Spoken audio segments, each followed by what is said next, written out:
ರಾಜ್ಯವನ್ನು ಬರಪೀಡಿತ ಎಂದು ಘೋಷಿಸಿ ರೈತರಿಗೆ 50,000 ರೂಪಾಯಿ ಪರಿಹಾರ ನೀಡಿ ಜೀವಿಕೆ ಸಂಘಟನೆ ಒತ್ತಾಯ. ರಾಜ್ಯದಲ್ಲಿ ಉಂಟಾಗಿರುವ ತೀವ್ರ ಮಳೆ ಕೊರತೆಯಿಂದ ಕೃಷಿ ಕ್ಷೇತ್ರ ಸಂಪೂರ್ಣವಾಗಿ ನೆಲಕಚ್ಚಿದೆ. ರೈತರು ಮತ್ತು ಕೃಷಿ ಕೂಲಿ ಕಾರ್ಮಿಕರು ತೀವ್ರ ಸಂಕಷ್ಟಕ್ಕೆ ಸಿಲುಕಿದ್ದಾರೆ.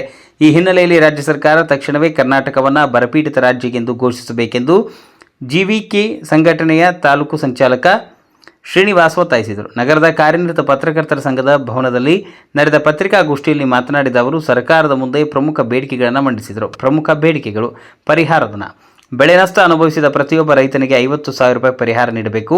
ಸಾಲ ಮನ್ನಾ, ಮಳೆ ಕೊರತೆಯಿಂದ ರೈತರು ಬ್ಯಾಂಕ್ ಸಾಲ ಮರುಪಾವತಿಸಲು ಸಾಧ್ಯವಾಗದೆ ಸಂಕಷ್ಟದಲ್ಲಿದ್ದು ಸರ್ಕಾರ ತಕ್ಷಣವೇ ರೈತರ ಸಂಪೂರ್ಣ ಸಾಲ ಮನ್ನಾ ಮಾಡಬೇಕು. ಕುಡಿಯುವ ನೀರು ಹಾಗೂ ಮೇವು, ಗ್ರಾಮೀಣ ಭಾಗದಲ್ಲಿ ಟ್ಯಾಂಕರ್ಗಳ ಮೂಲಕ ಶುದ್ಧ ಕುಡಿಯುವ ನೀರು ಪೂರೈಸಬೇಕು. ಪ್ರತಿಯೊಂದು ತಾಲೂಕು ಕೇಂದ್ರಗಳಲ್ಲಿ ಮೇವು ಬ್ಯಾಂಕ್ ತೆರೆದು ಜಾನುವಾರುಗಳಿಗೆ ನೀರಿನ ತೊಟ್ಟಿಗಳನ್ನು ನಿರ್ಮಿಸಬೇಕು.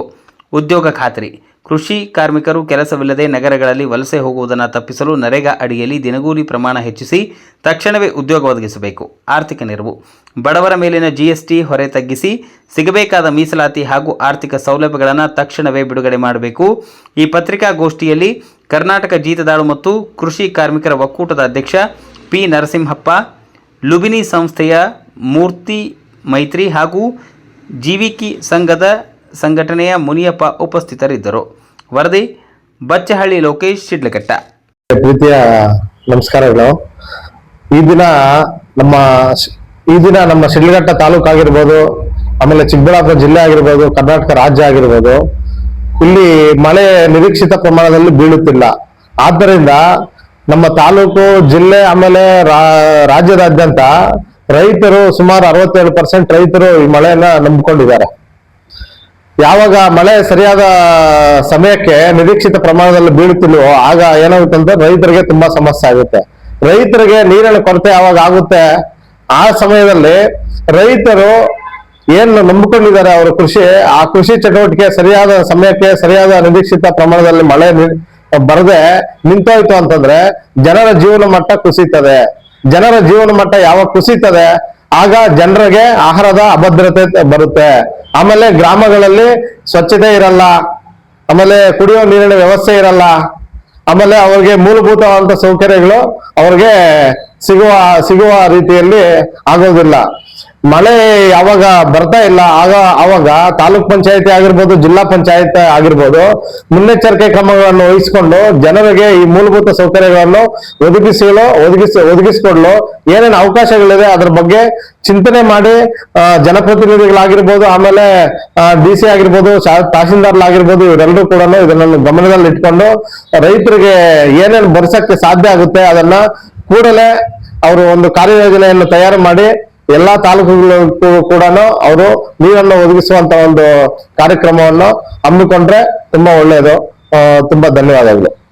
ಏನು ರೈತರು ತಿಂತಕ್ಕಂತ ಪ್ರತಿಯೊಂದು ಆಹಾರ ಪದಾರ್ಥಗಳನ್ನ, ಧಾನ್ಯಗಳನ್ನ ನ್ಯಾಯಬೆಲೆ ಅಂಗಡಿಗಳ ಮುಖಾಂತರ ಏನು ಧಾನ್ಯಗಳನ್ನ ವಿತರಣೆ ಮಾಡಬೇಕು ಜನರಿಗೆ. ಅಕ್ಕಿಯ ಜೊತೆಗೆ ಬೇಳೆ, ಏನು ಸಾಂಬಾರು ಪದಾರ್ಥಗಳು ಏನೇನಿದೆ ಅವೆಲ್ಲವೂ ಕೂಡ ರೈತರಿಗೆ ಮತ್ತು ಜನಸಾಮಾನ್ಯರಿಗೆ, ಬಡವರಿಗೆ ಪೂರೈಕೆ ಮಾಡುವಂತ ಒಂದು ವ್ಯವಸ್ಥೆಯನ್ನ ಕೂಡಲೇ ಮಾಡಬೇಕಾಗಿದೆ. ಅದ್ರ ಜೊತೆಗೆ ನಮ್ಮ ಶಿಡ್ಲಘಟ್ಟ ತಾಲೂಕನ್ನ ಈ ಕೂಡಲೇ ರೈತರ ನೆರವಿಗೆ ಧಾವಿಸಿಕೊಂಡು ಈಗೇನು ಸ್ವಲ್ಪ ಕೆಲವೊಂದು ಕಡೆ ಏನು ವಿಮೆಗಳನ್ನ ಕಟ್ಟಿದ್ದಾರೆ, ಏನು ಬೆಳೆ ವಿಮೆಯನ್ನ ಕಟ್ಟಿದ್ದಾರೆ, ಅದಕ್ಕೆ ಪ್ರೋತ್ಸಾಹವನ್ನ ಕೂಡಲೇ ಬಿಡುಗಡೆ ಮಾಡಬೇಕು.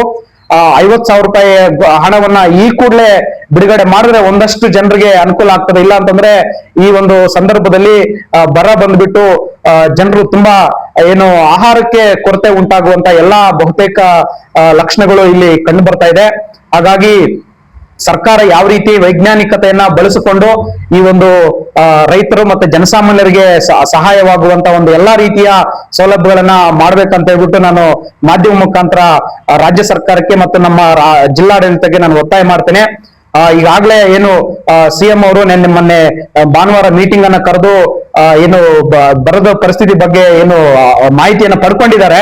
ಮಾಹಿತಿಯನ್ನ ಪಡ್ಕೊಂಡು ಸುಮ್ಮನೆ ಕೂರೋದಲ್ಲ, ಅದರ ತಕ್ಕಂತೆ ಪೂರಕವಾಗಿ ಈಗ ಕೂಡಲೇ ಮುಂದೆ ಬಂದು ಈ ಒಂದು ವಾರ ಎರಡು ವಾರದ ಒಳಗಡೆ ಏನು ಬರಪೀಡಿತ ಪ್ರದೇಶ ಅಥವಾ ಬರಪೀಡಿತ ರಾಜ್ಯ ಅಂತ ಘೋಷಣೆ ಮಾಡಿ ತಕ್ಷಣ ಪರಿಹಾರವನ್ನ, ಇವತ್ತು ಮಳೆ ಯಾವ ರೀತಿ ಅಭಾವ ಉಂಟಾಗಿದೆ ಆ ಒಂದು ಕಾರಣಕ್ಕಾಗಿ ಈ ಒಂದು ಮಳೆಯ ಕೊರತೆಯಿಂದ ರೈತರಿಗೆ ಸುಮಾರು ಸಮಸ್ಯೆಗಳು ಎದುರಿಸ್ತಾ ಇದ್ದಾರೆ.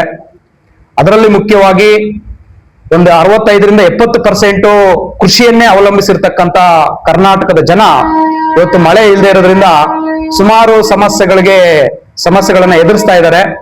ಹಾಗಾಗಿ ಇಡೀ ರಾಜ್ಯವನ್ನ ಬರಪೀಡಿತ ರಾಜ್ಯ ಅಂತ ಹೇಳ್ಬಿಟ್ಟು ಇವತ್ತು ಸರ್ಕಾರ ಘೋಷಣೆ ಮಾಡಲೇಬೇಕು. ಘೋಷಣೆ ಮಾಡೋದಲ್ಲದೆ ಪ್ರತಿ ರೈತರಿಗೆ ಕನಿಷ್ಠ ಪಾಣಿ ಇರ್ತಕ್ಕಂಥ ಪ್ರತಿಯೊಂದು ರೈತರಿಗೂ ಕೂಡ ಕನಿಷ್ಠ 50,000 ರೂಪಾಯಿ ಪರಿಹಾರವನ್ನ ಘೋಷಣೆ ಮಾಡಬೇಕು. ಅದ್ರ ಜೊತೆಗೆ ಹಳ್ಳಿಗಳಲ್ಲಿ ನೀರಿನ ಕೊರತೆ ಎದುರಾಗ್ತಾ ಇದೆ. ಆ ಕೊರತೆಯನ್ನ ನೀಗಿಸ್ಲಿಕ್ಕೆ ನೀರಿನ ಪೂರೈಕೆಯನ್ನ ಟ್ಯಾಂಕರ್ ಮುಖಾಂತರ ಆಗಿರ್ಬೋದು ಅಥವಾ ಹಳ್ಳಿಗಳಲ್ಲಿರ್ತಕ್ಕಂಥ ನೀರಿನ ಸರಬರಾಜು ಮುಖಾಂತರ ಆಗಿರ್ಬೋದು ನೀರನ್ನ ಸಪ್ಲೈ ಮಾಡಬೇಕು, ರೈತರಿಗೆ ಕೊಡಬೇಕು, ಮತ್ತೆ ಜನಸಾಮಾನ್ಯರಿಗೆ ನೀರು ಕೊಡಬೇಕು, ಶುದ್ಧವಾದ ಕುಡಿಯುವ ನೀರನ್ನ ಕೊಡಬೇಕು. ಅದ್ರ ಜೊತೆಗೆ ಮನುಷ್ಯರು ಹೇಗೋ ನೀರು ಅಥವಾ ಊಟ ಏನೋ ತಿಂತಾರೆ, ಆದ್ರೆ ಜಾನುವಾರುಗಳ ಸಮಸ್ಯೆ ತುಂಬಾ, ಅವ್ರಿಗೆ ಆ ಜಾನುವಾರುಗಳ ಮೇವು ಆಗಿರ್ಬೋದು ನೀರು ಆಗಿರ್ಬೋದು ತುಂಬಾ ಕೊರತೆಯನ್ನ ಎದುರಿಸ್ತದೆ. ಹಾಗಾಗಿ ಸರ್ಕಾರ ಪ್ರತಿ ತಾಲೂಕು ಕೇಂದ್ರಗಳಲ್ಲಿ ಕೂಡ ಮೇವು ಬ್ಯಾಂಕ್ ಅನ್ನ ಅಥವಾ ಮೇವು ಕೇಂದ್ರಗಳನ್ನ ಓಪನ್ ಮಾಡಬೇಕು, ತುಂಬಾ ತುರ್ತಾಗಿ ಮಾಡಬೇಕಾಗಿದೆ. ಅದ್ರ ಜೊತೆಗೆ ಏನು ಹಳ್ಳಿಗಳಲ್ಲಿ ಪ್ರತಿಯೊಂದು ಹಳ್ಳಿಯಲ್ಲಿ ಕೂಡ ಆ ಮಳೆ ಪ್ರಮಾಣ ಕಡಿಮೆ ಆಗಿರುವುದರಿಂದ ಬಿತ್ತನೆ ಮಾಡಕ್ಕಾಗಿಲ್ಲ. ಈ ಕೂಲಿ ಕಾರ್ಮಿಕರಿಗೆ ಕೆಲಸ ಸಿಗ್ತಾ ಇಲ್ಲ. ದಯವಿಟ್ಟು ಇವಾಗ EMG ರಾಮ್ಜಿ ಯೋಜನೆ ಅಡಿಯಲ್ಲಿ 100 ದಿನ ಆದಷ್ಟು ಬೇಗ ಸರ್ಕಾರ ಎಚ್ಚೆತ್ತುಕೊಂಡು ಆ ಕೃಷಿ ಕೂಲಿ ಕಾರ್ಮಿಕರಿಗೆ ಆದಷ್ಟು ಬೇಗ ಅವ್ರಿಗೆ ಜೀವನೋಪಾಯ ಇದು ಮಾಡ್ಕೊಳ್ಳಕ್ಕೆ ಈ ಯೋಜನೆ ಅಡಿಯಲ್ಲಿ ಆದಷ್ಟು ಬೇಗ ಕೆಲಸ ಒದಗಿಸ್ಕೊಡ್ಬೇಕು. ಸರ್ಕಾರಗಳು ಈಗ ಪ್ರಸ್ತುತ ಅತಿ ಸಣ್ಣ ರೈತರು ಮತ್ತು ಅತಿ ಸಣ್ಣ ರೈತರು ಈ ಭಾಗದಲ್ಲಿ ಹೆಚ್ಚಾಗಿರುವುದರಿಂದ ಅವರಿಗೆ ರೈತರಿಗೆ ಆತ್ಮಧೈರ್ಯವನ್ನು ತುಂಬಿಸಬೇಕಾಗಿ, ಯಾಕಂದ್ರೆ ಎಲ್ಲ ಅದ ಮಾಡ್ಕೊಂಡಿದ್ದಾರೆ. ಇವಾಗ ರೈತರು ಎಲ್ಲೋ ಒಂದು ಕಡೆ ಹಿನ್ನಡೆ ಆಗ್ತಾ ಇದೆ. ಇದಕ್ಕೆ ಕಾರಣ ಮಳೆ ಕೊರತೆ. ಅದರಿಂದ ಸರ್ಕಾರ ಈ ರೈತರಿಗೆ ಒಂದು ಆಶ್ವಾಸನೆ ಕೊಟ್ಟು ಆತ್ಮಸ್ಥೈರ್ಯ ತುಂಬಿಸಿ ಇವತ್ತು ಕೆಲಸ ಮಾಡ್ಬೇಕಾಗುತ್ತೆ. ಇಲ್ಲ ಅಂದ್ರೆ ರೈತರು ತಮ್ಮ ಆತ್ಮ ಸ್ಥೈರ್ಯವನ್ನು ಕಳ್ಕೊಂಡು ಬೇರೆ ಬೇರೆ ದಾರಿಗಳಿಗೆ ಹೋಗ್ಬಾರ್ದು. ಅದೇ ರೀತಿಯಾಗಿ ಕೂಲಿ ಕಾರ್ಮಿಕರು ಅಷ್ಟೇ ಇವತ್ತು ಜೀವನ ಕಟ್ಕೊಳ್ಳೋದು ಇದನ್ನೇ ನಾವು ಕೃಷಿ ಇದರಲ್ಲಿ ನಂಬ್ಕೊಂಡಿರೋರು ಪ್ರತಿಯೊಬ್ಬರು ಕೂಲಿ ಸಿಗ್ತಾ ಇತ್ತು, ಇವಾಗ ಕೂಲಿ ಕೂಡ ಸಿಗ್ತಾ ಇಲ್ಲ. ಇವರೆಲ್ಲ ಬೇರೆ ಕಡೆ ಗುಳ್ಳೆ ಹೋಗೋ ಪರಿಸ್ಥಿತಿ ಎದುರಾಗಿದೆ ಸರ್. ಅದರಿಂದ ದಯವಿಟ್ಟು ಇವತ್ತು ದನಕರುಗಳಾಗ್ಲಿ, ಕೃಷಿ ಕಾರ್ಮಿಕರಾಗ್ಲಿ, ರೈತರಾಗ್ಲಿ ಇವತ್ತು ಸರ್ಕಾರ ಆಶ್ವಾಸನೆ ಕೊಟ್ಟು ಅವರಿಗೆ ಒಂದು ಆತ್ಮಸ್ಥೈರ್ಯ ತುಂಬಿಸಬೇಕಂತ ಈ ಸಂದರ್ಭದಲ್ಲಿ ನಾವು ಕರ್ನಾಟಕ ಜೀದ್ದಾಳು ಮತ್ತು ಕೃಷಿ ಕಾರ್ಮಿಕರ ಒಕ್ಕೂಟದಿಂದ ನಾವು ಒತ್ತಾಯ ಮಾಡ್ತಾ ಇದ್ದೀವಿ. ಇದನ್ನು ಸರ್ಕಾರ ಆದಷ್ಟು ಬೇಗ ಇದನ್ನು ಬಗೆಹರಿಸಬೇಕಂತ ಈ ಸಂದರ್ಭದಲ್ಲಿ ನಾನು ಮನವಿ ಮಾಡ್ಕೊಳ್ತಾ ಇದ್ದೇನೆ ಸರ್. ಎಲ್ರಿಗೂ ನಮಸ್ಕಾರ. ನನ್ನ ಹೆಸರು ಶ್ರೀನಿವಾಸ್ ಅಂತ, ಜೀವಿಕಾ ಜಿತಮುಕ್ತಿ ಕರ್ನಾಟಕ ತಾಲೂಕು ಸಂಚಾಲಕರು, ಜೊತೆಗೆ ಸಂಜೆ ಶಾಲೆ ಅಂತ ನಡೆಸ್ತಾ ಇದೀವಿ, ಅದನ್ನ ಜಿಲ್ಲಾ ಕೋಆರ್ಡಿನೇಟರ್ ಆಗಿ ಕೆಲಸ ಮಾಡ್ತಾ ಇದ್ದೀನಿ.